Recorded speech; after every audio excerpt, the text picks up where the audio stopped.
बड़े डायनामिक तरीके से काम करने वाली अगर कोई कमेटी है तो वो प्राक्कलन कमेटी है, क्योंकि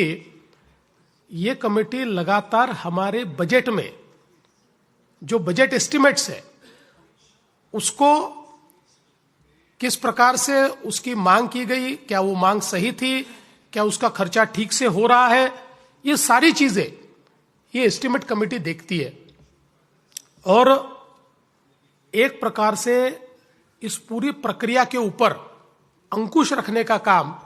एस्टिमेट कमेटी के माध्यम से होता है। वैसे तो प्राक्कलन ये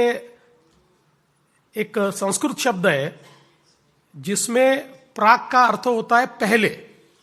और जो कलन है उसका अर्थ होता है गणना।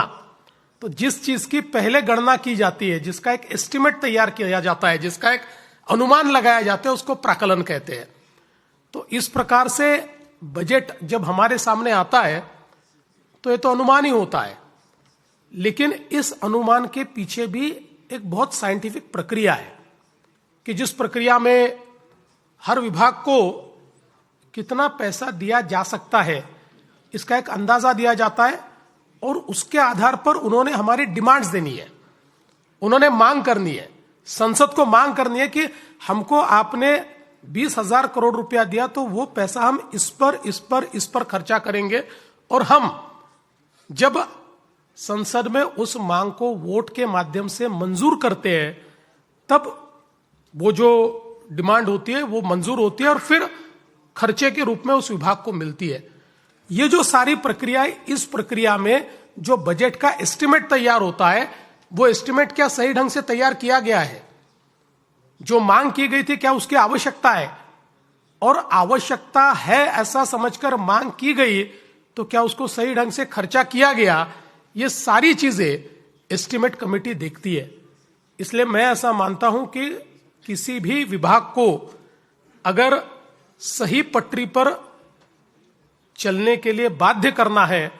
तो जब वो विभाग एस्टिमेट कमेटी के सामने आता है तो उस विभाग को अपना उत्तरदायित्व वहां पर सिद्ध करना पड़ता है कि बजट डिमांड जो की गई थी वो सही थी, जो खर्चा किया वो सही किया। इससे एक अकाउंटेबिलिटी तैयार होती है,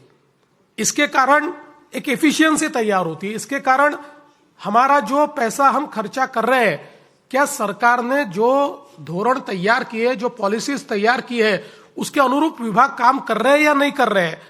इस बात को भी हम लोग इससे चिन्हित कर सकते हैं। इसलिए मैं ऐसा मानता हूं कि हमारे लोकतंत्र में ये जो कमिटी सिस्टम है, ये सिस्टम एक बहुत ही महत्वपूर्ण सिस्टम है। और मैं ऐसा मानता हूं कि कई बार लोग इस पर कुछ टीका भी करते हैं, लोग कहते हैं कि क्रिटिसाइज करते हैं, कहते हैं कि ठीक है समिति सिस्टम आपने बहुत अच्छी तैयार की, लेकिन इनको तो रिकमेंडेशन करने का अधिकार है। इनका जो रिपोर्ट है वो रिपोर्ट जब सबमिट होता है हमारे पार्लियामेंट के सामने या विधानसभा के सामने तो वो रिपोर्ट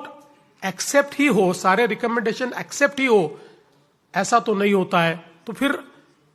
इसमें क्या अर्थ है। लेकिन महाराष्ट्र की विधानसभा का मैं कह सकता हूं, और मैं कमोबेश सभी विधानसभाओं में या पार्लियामेंट में भी यही स्थिति होगी कि इस प्रकार के जो रिपोर्ट्स आते हैं, इन रिपोर्ट्स में जो रिकमेंडेशंस होते हैं 65 से 70% रिकमेंडेशंस ये अमल में आते हैं, केवल 30% रिकमेंडेशन ऐसे होते हैं जो अमल में नहीं आते। तो मैं ऐसा मानता हूं कि कमिटियां जो काम करती है वो बड़ी सार्थकता के साथ सरकार को बाध्य करती है कि इस प्रकार से अपने प्रशासन में सरकार बदलाव लाए, और वो बदलाव आता है। इसलिए मैं मानता हूं कि ये कमेटियों की जो सिस्टम हमारे यहां तैयार हुई है ये बहुत महत्वपूर्ण है।